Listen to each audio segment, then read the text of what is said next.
Hello, folks. I'm John Mullen, and this is my colleague. I'm Laura Short from Green at Heart. Yay! And we're talking today about saving some of that stuff called electric. So, yes, we know that everybody is struggling with energy costs at the moment. What can we do about it? How can we save in any way possible? Because the costs are it's causing so many people to struggle. Yeah. So let's go through a few ideas. So many times people don't realize how big a pull of electricity is caused whenever you switch on your kettle. Yeah. Only boil it for the amount of cups that you need. Don't try and fill it up every single time. Boil it, because the amount of times you'll probably walk away from the kettle, come back, think, have I boiled it? Have I not? Is it going to be warm?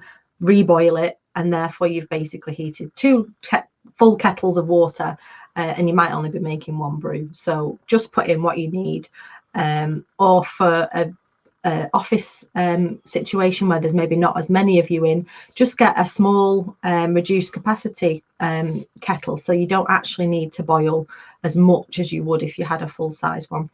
Or the other solution is, if you're having to replace your kettle, actually go out of your way to get a thermal insulated kettle, because it will actually hold the heat for maybe half an hour. Yeah. So you boil it once and you make a cup of tea, and maybe even by the time you come back again, it might still be warm enough. Yeah. So or if you're in an office, go for one of the wall-mounted boilers, but make sure it's as thermally insulated as possible. Yeah. They should be able to give you figures which you can measure each boiler against each other. So, yeah, that's the simple things for the kettle. Or even actually, give all your staff a thermal mug, Yeah. so that the amount of brews that I don't drink because they've gone cold, and I like my brews really, really hot.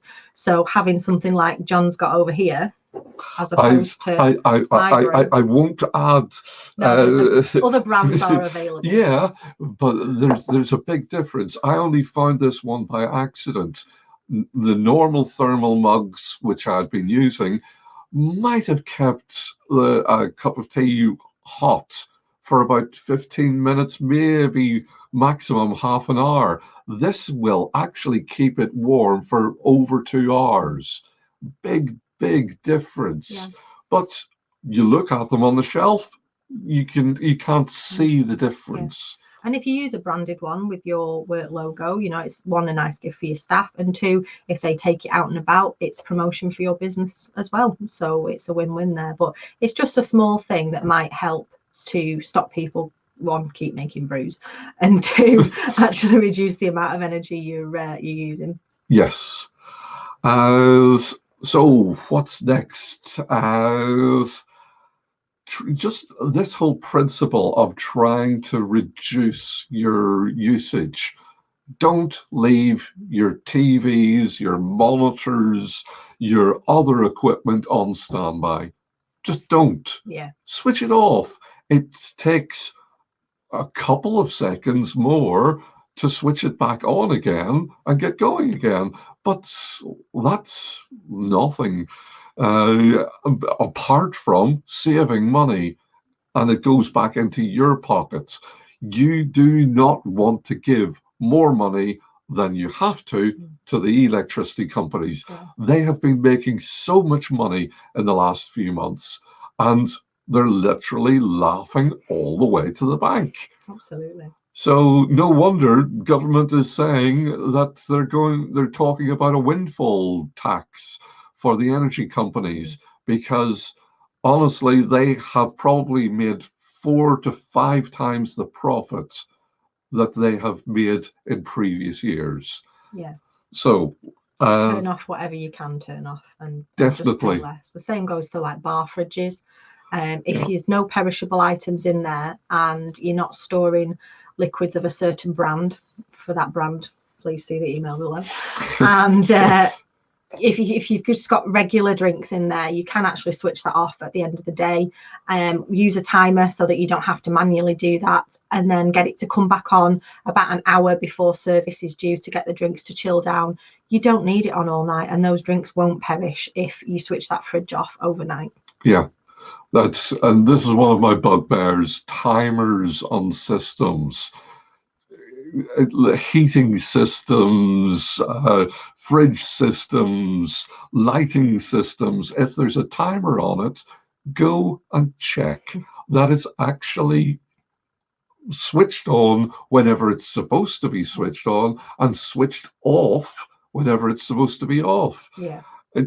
I went to a client, and the timer, we were standing there 2 o'clock in the afternoon, and the timer was set to 3 o'clock in the morning.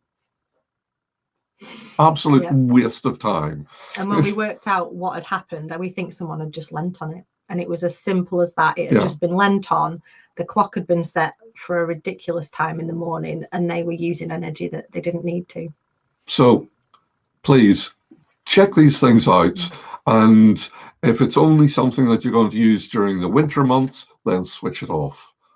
It all adds up, even though it might be only a few pence per hour. Over the year, that could be 100 quid in your pocket. Yeah. So it just adds up.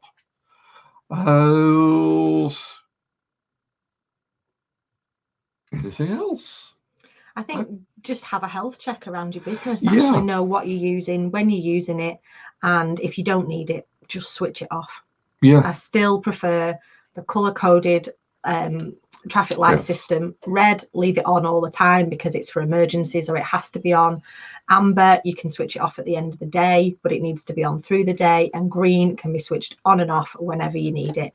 It's international with color, and you don't need to interpret that. So I think it works really well. Really, really simple. So the simpler it is, the more easy it is for you to put into practice. Yeah. And that's what we're all about. We want to help you reduce the costs that you are paying for your energy bills. So if you want to talk to us, email us on the emails below, energyevangelist@energypricesaver.com, or come and look at the website. And there's lots to talk about. So give us a call anytime, or comment on any of our messages which we send out, and we'll get back to you. So until the next time, bye.